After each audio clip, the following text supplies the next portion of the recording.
नमस्कार दोस्तों, आर के एन अकेडमी पर आपका हार्दिक स्वागत एवं अभिनंदन। दोस्तों, हम राजस्थान के दुर्गों के बारे में जानकारी प्राप्त कर रहे थे।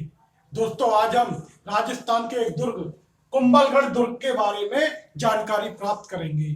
दोस्तों, यह कुंभलगढ़ दुर्ग है कहाँ पर है? यह है राजसमंद जिले की कुंभलगढ़ दुर्ग राजसमंद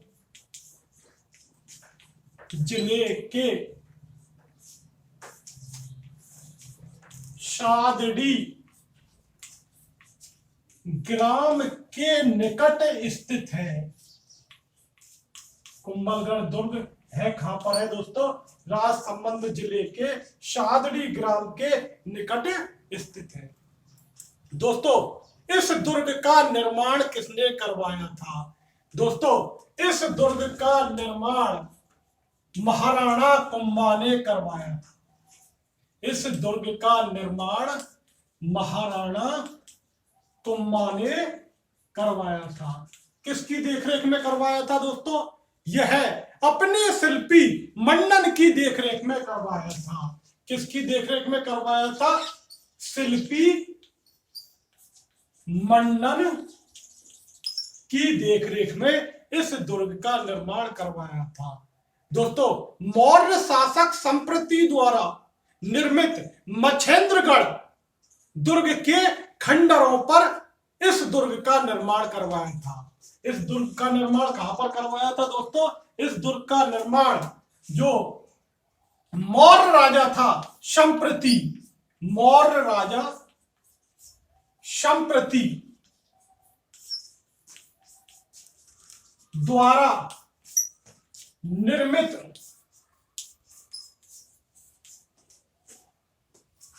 मच्छेंद्रगढ़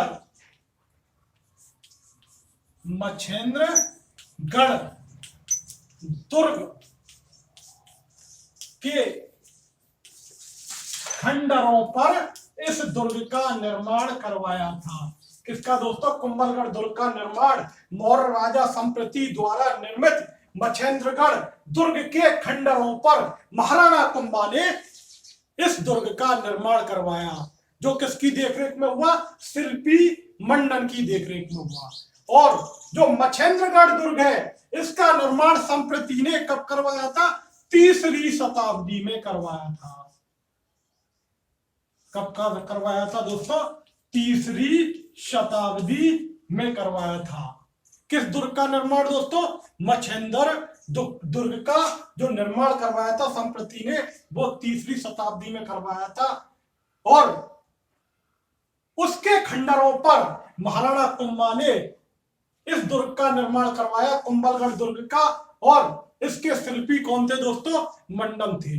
दोस्तों, मन्नन एक गुजराती पंडित थे। मन्नन कौन थे? गुजराती पंडित थे। और दोस्तों, मन्नन की जो छत्री है वह शिप्रा नदी के किनारे उज्जैन में स्थित है। दोस्तों, जो मन्नन की छत्री है वो कहां पर है? मन्नन की छत्री शिप्रा नदी के किनारे, शिप्रा नदी के किनारे उज्जैन में स्थित है। मन्नन की जो छत्री है वह कहां पर है दोस्तों? शिप्रा नदी के किनारे उज्जैन में स्थित है। और दोस्तों, शिप्रा नदी के किनारे दुर्गादास की छत्री भी है, जो राठौड़ों के यूनिसेफ भी थे। शिप्रा नदी के किनारे किसकी छत्री और है? शिप्रा नदी के किनारे किसकी छत्री है दोस्तों? दुर्गादास की छत्री भी है। दुर्गादास की छत्री भी है। जो कौन थे दोस्तों? राठौड़ों के यूनिसेफ थी। राठौड़ों के यूनिसेफ थे। तो दोस्तों, शिप्रा नदी के किनारे एक तो मन्नन की छत्री है और एक दुर्गादास की छत्री है। दोस्तों, इस दुर्ग का नाम कुंभलगढ़ किसके नाम पर रखा गया? कुंभा की रानी कुंभल देवी के नाम पर इस दुर्ग का नाम कुंभलगढ़ रखा गया। किसके नाम पर? कुंभा की रानी थी कुंभल देवी। कुंभा की रानी कुंभल देवी के नाम पर इस दुर्ग का नाम क्या रखा गया दोस्तों? कुंभलगढ़ दुर्ग रखा गया। महाराणा कुंभा की जो रानी थी कुंभल देवी, उसके नाम पर कुंभलगढ़ दुर्ग रखा गया। दोस्तों इस दुर्ग की ऊंचाई समुद्र तल से 3568 फीट है।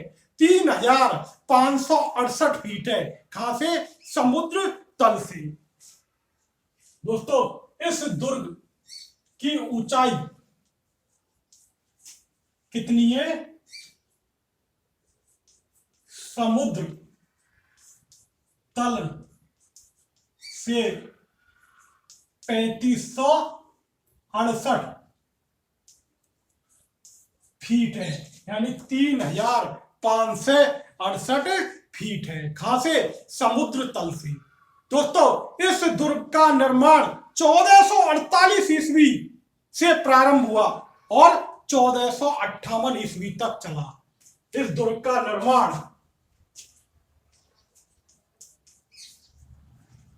कुंभलगढ़ जो दुर्ग है उसका निर्माण 1448 से 1458 के मध्य हुआ, यानी कि इस दुर्ग का निर्माण जो है 10 वर्षों में पूर्ण हुआ।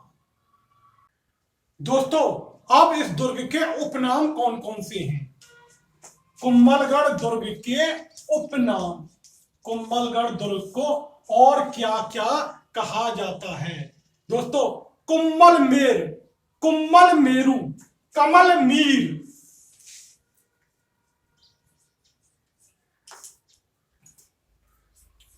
कुंभल मेर, कुंभल मेरू, कुंभल मेरू, कमल मीर, मेवाड़, मारवाड़,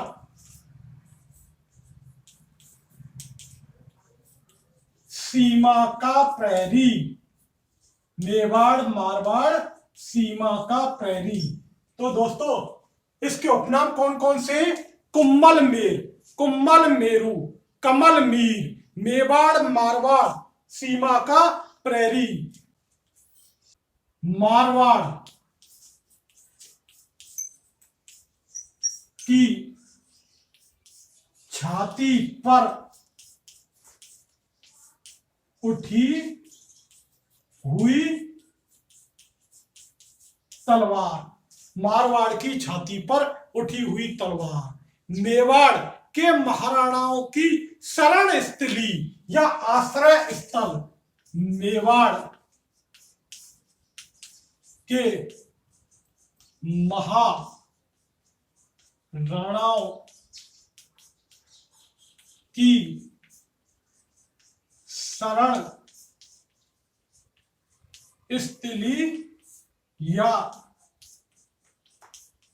आश्रय स्थल। मेवाड़ के महाराणाओं की शरण स्थली या आश्रय स्थल। इसके अलावा दोस्तों यह मेवाड़ की संकटकालीन राजधानी भी थी। दोस्तों ये मेवाड़ की संकटकालीन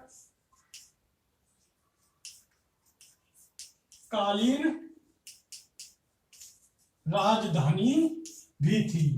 तो दोस्तों कुंभलगढ़ दुर्ग को कुंभल मेर, कुंभल मेरू, कमल मीर कहा जाता था। इसके अलावा यह मेवाड़ मारवाड़ का सीमा प्रहरी भी था। यह मेवाड़ मारवाड़ का सीमा प्रहरी भी था। मेवाड़ मारवाड़ सीमा का प्रहरी भी था। मेवाड़ मारवाड़ का सीमा प्रहरी भी था। इसके अलावा मारवाड़ की छाती पर उठी हुई तलवार भी कहा जाता था। और यह मेवाड़ के जो महाराणा थे उनकी शरण स्थलीय आश्रय स्थल भी था। मेवाड़ की संकटकालीन राजधानी भी कुंभलगढ़ दुर्ग को कहा जाता है। ये दोस्तों कुंभलगढ़ दुर्ग के उपनाम थे। दोस्तों कुंभलगढ़ दुर्ग की तुलना किससे की जाती है? एट्रुस्कन से की जाती है। कुंभलगढ़ दुर्ग की तुलना एट्रुस्कन से की जाती है। और दोस्तों यह क्यों की जाती है? इसकी मजबूती के कारण, इस दुर्ग की मजबूती के कारण, सुदृढ़ दीवारों के कारण, बुर्जों के कारण एवं कंगूरों की दृष्टि से इस दुर्ग की तुलना किससे की जाती है दोस्तों? एट्रुस्कन से की जाती है। इसके अलावा दोस्तों इस दुर्ग की श्रेणी कौन कौन सी है? यह दुर्ग कौन कौन सी श्रेणी में आता है? दोस्तों नंबर 1 गिरि दुर्ग। और दोस्तों यह किस पहाड़ी पर स्थित है? जरगा पहाड़ी पर स्थित है। कुंभलगढ़ दुर्ग किस पहाड़ी पर स्थित है? जरगा पहाड़ी पर स्थित है। यह पहाड़ी पर स्थित होने के कारण यह गिरि दुर्ग की श्रेणी में आता है। इसके अलावा इसके चारों ओर वन होने के कारण यह वन दुर्ग की श्रेणी में भी आता है। और इसके चारों ओर सुदृढ़ परकोटा होने के कारण यह किस श्रेणी में आता है? पारिद दुर्ग की श्रेणी में भी आता है। चारों ओर परकोटा होने के कारण यह क्या है? पारिद दुर्ग की श्रेणी में भी आता है। इसके अलावा यहां पहुंचने के लिए दुर्गम मार्ग होने के कारण यह दुर्ग एरण दुर्ग की श्रेणी में भी आता है। यह दुर्ग एरण दुर्ग की श्रेणी में भी आता है। इसके अलावा यह दुर्ग सैन्य दुर्ग भी है, क्योंकि हमेशा चारों तरफ सेना होती थी, सेना से घिरा होता था यह दुर्ग, तो यह दुर्ग सैन्य दुर्ग की श्रेणी में भी आता है। यह दुर्ग सैन्य दुर्ग की श्रेणी में भी आता है। तो दोस्तों इस दुर्ग की कौन कौन सी श्रेणियां हुई? गिरि दुर्ग, क्योंकि यह जरगा पहाड़ी पर स्थित है, पहाड़ी पर स्थित होने के कारण यह गिरि दुर्ग में आता है। वन दुर्ग, क्योंकि इसके चारों ओर वन हैं, बड़े बड़े वृक्ष हैं। पारिद दुर्ग, सुदृढ़ परकोटा होने के कारण यह पारिद दुर्ग की श्रेणी में आता है। इसके अलावा मार्ग दुर्गम होने के कारण यह एरण दुर्ग की श्रेणी में आता है। और इस दुर्ग के चारों ओर जो सेना से घिरा होने के कारण क्या है? यह सैन्य दुर्ग की श्रेणी में भी आता है। गौरी शंकर हीराचंद ओझा के अनुसार, जब इस दुर्ग का निर्माण पूर्ण हो गया था तब सिक्के जारी किए किसने? महाराणा कुंभा ने। और उन सिक्कों पर कुंभलगढ़ लिखवाया। तो दोस्तों यह किसने कहा है? गौरी शंकर हीराचंद ओझा ने कहा है। जबकि कर्नल जेम्स टोड क्या कह रहे हैं? कर्नल जेम्स टोड कहते हैं चित्तौड़गढ़ दुर्ग के बाद सबसे बढ़िया दुर्ग कौन सा है? कुंभलगढ़ दुर्ग को बताया है। किसने? कर्नल जेम्स टोड ने क्या बताया है कि चित्तौड़गढ़ दुर्ग के बाद सबसे बढ़िया दुर्ग कौन सा है? कुंभलगढ़ दुर्ग है। यह किसने कहा है दोस्तों? कर्नल जेम्स टोड ने। जबकि हीराचंद ओझा जी ने क्या कहा है कि जब इस दुर्ग का निर्माण पूर्ण हो गया था तब महाराणा कुंभा ने क्या है? सिक्के जारी किए और उन पर कुंभलगढ़ लिखवाया। दोस्तों अब इस दुर्ग के प्रमुख दरवाजों के बारे में देख लेते हैं। इस दुर्ग के प्रमुख दरवाजे, तो दोस्तों पहला दरवाजा है आरेट पोल।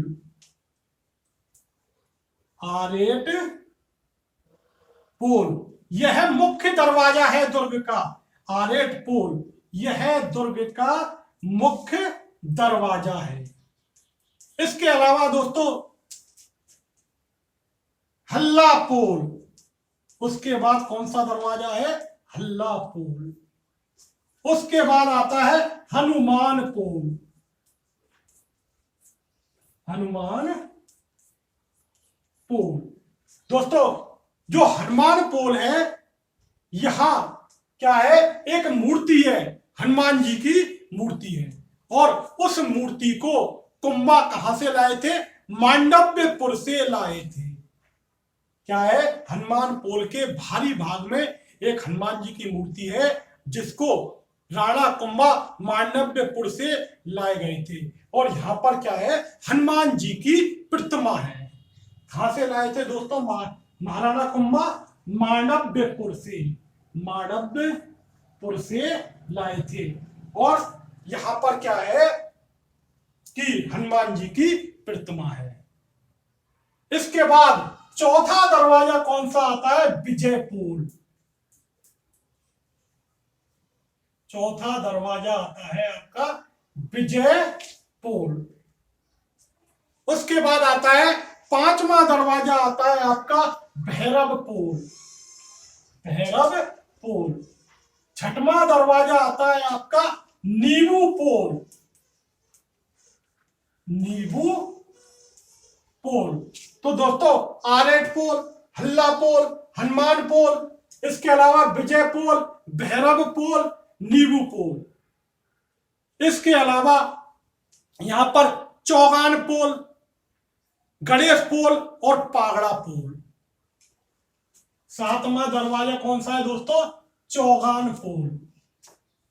चौगान पोल। आठवां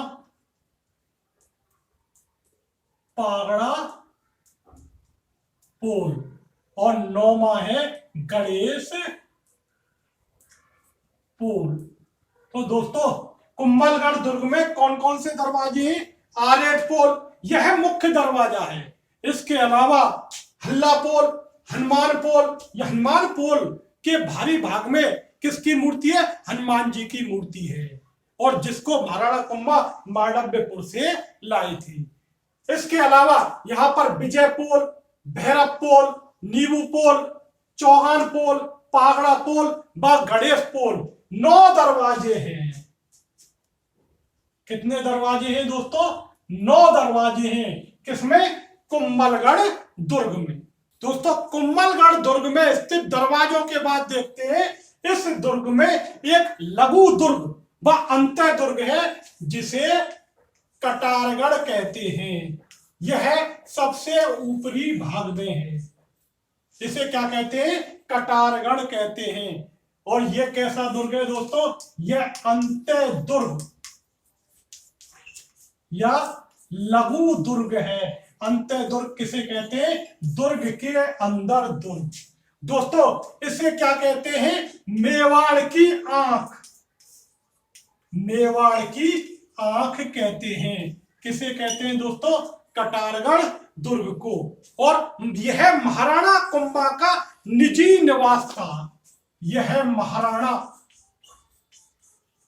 कुंभा का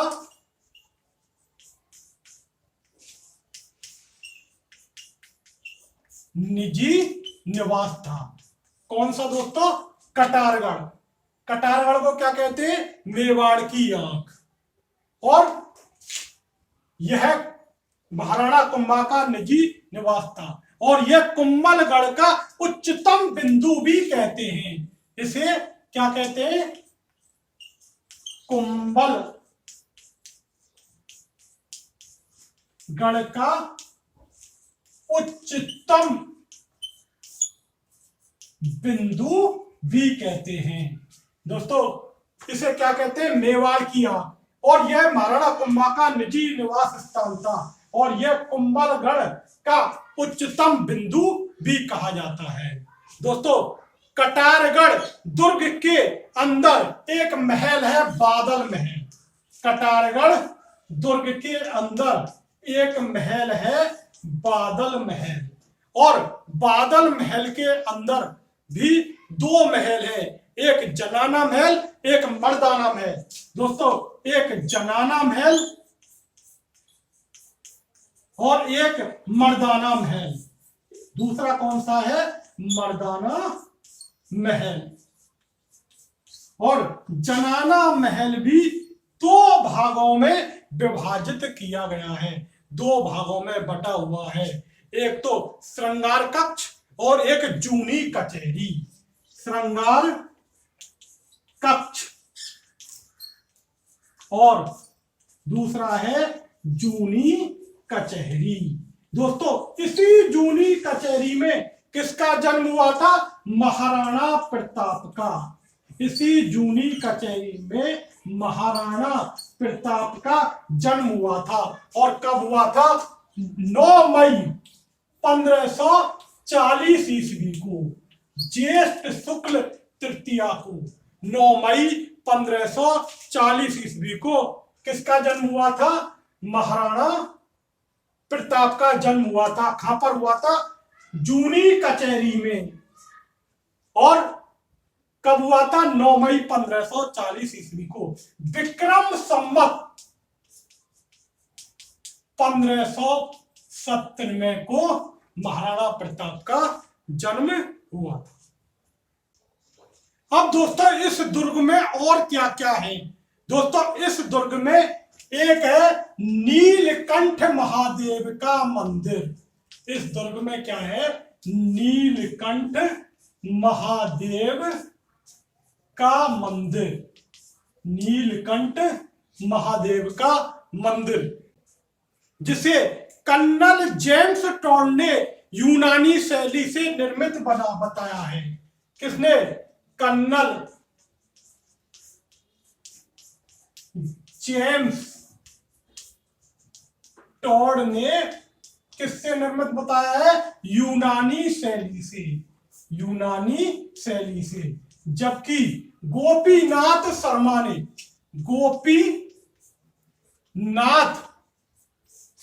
ने इसे किससे निर्मित बना बताया है? नागर शैली से। कर्नल जेम्स टॉड ने इसे यूनानी शैली से बताया है, जबकि गोपीनाथ शर्मा ने इसे किससे निर्मित बना बताया है? नागर शैली से बताया है, निर्मित बताया है।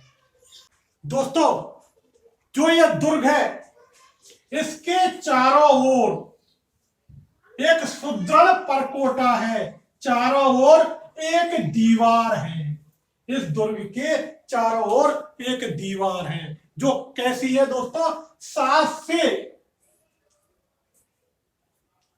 8 मीटर चौड़ी है। 7 से 8 मीटर चौड़ी है। और इस दीवार पर क्या है? 4 घुड़सवार एक साथ चल सकते हैं, इतनी चौड़ी दीवार है। क्या है? 4 घुड़सवार एक साथ चल सकते हैं। 4 घुड़सवार क्या है? एक साथ इस दीवार पर चल सकते हैं। और इस दीवार की जो लंबाई है वह करीब 36 किलोमीटर है। इस दुर्ग की जो लंबाई है वह करीब 36 किलोमीटर है। दोस्तों इस दीवार को क्या है? चीन की दीवार के बाद दुनिया की सबसे बड़ी दीवार बताया है तथा इसे भारत की महान दीवार भी कहते हैं। इसे क्या कहते हैं? भारत की महान दीवार भी कहते हैं। और ये चीन की दीवार के बाद सबसे बड़ी दीवार बताई गई है और भारत की महान दीवार कहा जाता है। दोस्तों इस कुंभलगढ़ दुर्ग में 2 छत्रियां हैं। एक तो कुंभा की छत्री, महाराणा कुंभा की छत्री, और दूसरी है पृथ्वीराज सिसोदिया की छत्री। दूसरी कौन सी है?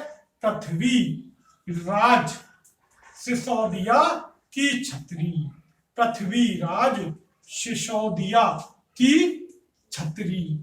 पृथ्वीराज सिसोदिया की छत्री है। और पृथ्वीराज को क्या कहा जाता है?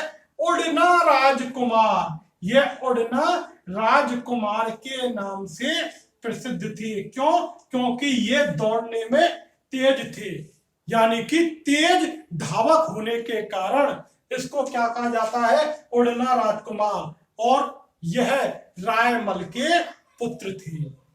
ये किसके पुत्र थे दोस्तों? यह रायमल के पुत्र थे। दोस्तों, जो ये छतरी है वह कितने खंभों की छतरी है? 12 खंभों की छतरी है। किसकी छतरी? उड़ना राजकुमार पृथ्वीराज सिसोदिया की जो छतरी है वह 12 खंभों की छतरी है। तथा इसके निर्माता कौन थे? इसके वास्तुकार कौन थे? इसके वास्तुकार थे घसनपना। जो इस छतरी के वास्तुकार कौन थे दोस्तों? घसनपना थी। जो उड़ना राजकुमार पृथ्वीराज जो सिसोदिया थी, उस छतरी के जो वास्तुकार थे वह घसनपना थे। दोस्तों, छतरी के बीच में जो शिला स्तंभ लगे हुए थे उनके चारों तरफ 17 स्त्रियों की मूर्तियां हैं और बीच में चारों तरफ पृथ्वीराज की मूर्ति बनी हुई है। जो शिला स्तंभ लगे हुए थे इस छतरी के बीच में, उसमें 17 स्त्रियों की क्या है? मूर्तियां हैं। तथा बीच में चारों तरफ पृथ्वीराज की मूर्तियां क्या है? लगी हुई हैं, उत्कीर्ण है। दोस्तों, इस दुर्ग में और क्या क्या है? दोस्तों, कुंभ स्वामी का मंदिर, कुंभ स्वामी का मंदिर, कुंभ स्वामी का मंदिर। और दोस्तों, इस मंदिर पर एक प्रशस्ति लगी हुई है, कुंभलगढ़ प्रशस्ति। कुंभलगढ़ प्रशस्ति लगी हुई है। जो कुंभ स्वामी मंदिर है उस पर क्या है? बाहर की ओर क्या है? कुंभलगढ़ प्रशस्ति लगी हुई है। और जो यह प्रशस्ति है वह संस्कृत भाषा में है और यह है 5 शिला खंडों पर उत्कीर्ण है। 5 शिला खंडों पर उत्कीर्ण है। तथा इसकी जो भाषा है वह संस्कृत है। जो कुंभलगढ़ जो प्रशस्ति है इसकी भाषा क्या है? संस्कृत है। और यह 5 शिला खंडों पर क्या है? उत्कीर्ण है। तथा इसके रचनाकार महेश दास हैं। रचनाकार कौन है? महेश दास। इसके रचनाकार महेश दास हैं। किसके? कुंभलगढ़ प्रशस्ति के। भाषा संस्कृत है और 5 शिला खंडों पर उत्कीर्ण है और इसके रचनाकार क्या है? महेश दास हैं। दोस्तों, अब इस दुर्ग में क्या है? मामा देव का कुंड है। मामा देव का कुंड है और यहीं पर क्या है? महाराणा कुंभा की हत्या की गई थी। किसने की थी? उदा ने की थी। महाराणा कुंभा की हत्या उन्हीं के पुत्र उदा ने की थी। महाराणा कुंभा की हत्या किसने की थी दोस्तों? उन्हीं के पुत्र क्या है? उदा ने की थी। और इसी कारण मेवाड़ के इतिहास में उदा को क्या कहा जाता है? पितृहंता के नाम से जाना जाता है। मेवाड़ के इतिहास में क्या है? उदा को किस नाम से जाना जाता है? पितृहंता के नाम से जाना जाता है। इसके अलावा इस दुर्ग में और क्या है? झाली रानी का मालिया। झाली रानी का मालिया। झाली रानी का मालिया ये कौन थी दोस्तों? ये महाराणा कुंभा की रानी थी और यह एक महल है जिसे क्या कहा जाता है? झाली रानी का मालिया कहा जाता है। अब दोस्तों, थोड़ा सा इतिहास देख लेते हैं किस दुर्ग का? कुंभलगढ़ दुर्ग का। दोस्तों, 1442 ईस्वी में 1442 ईस्वी में इस दुर्ग पर मालवा के महमूद खिलजी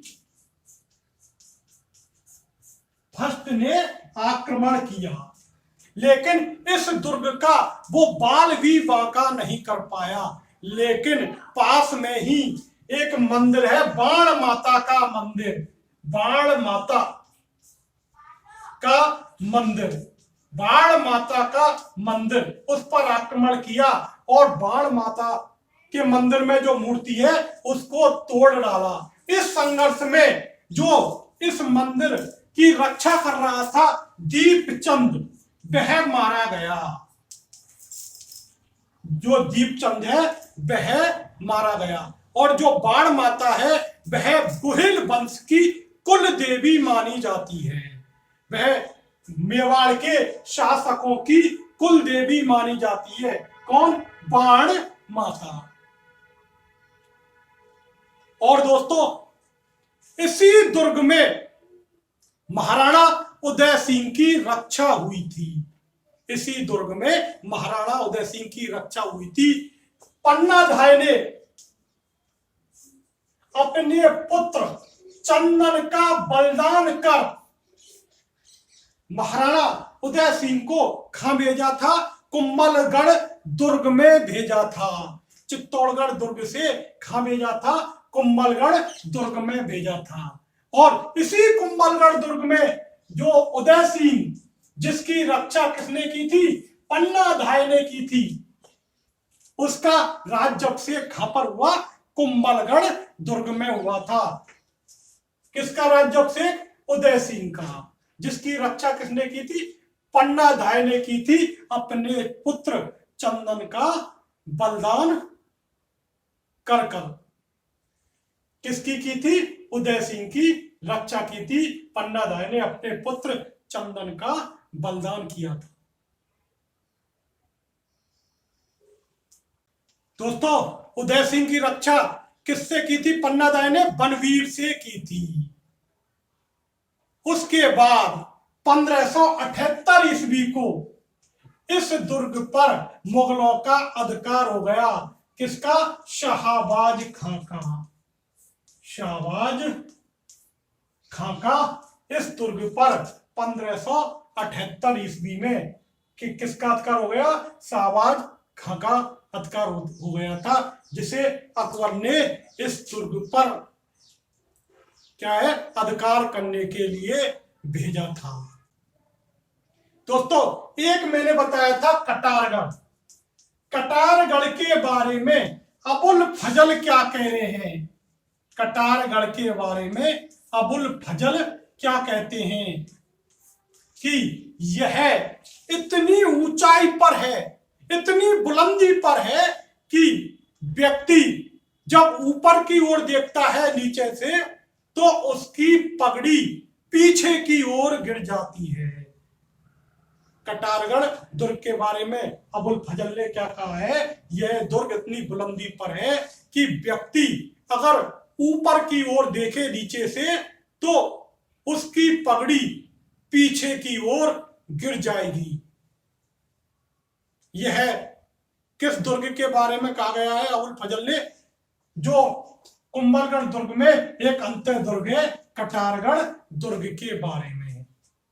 तो दोस्तों आज हमने कुंभलगढ़ दुर्ग के बारे में जानकारी प्राप्त की। दोस्तों इस चैनल को सब्सक्राइब अवश्य करें, लाइक करें तथा शेयर करें। नमस्कार दोस्तों।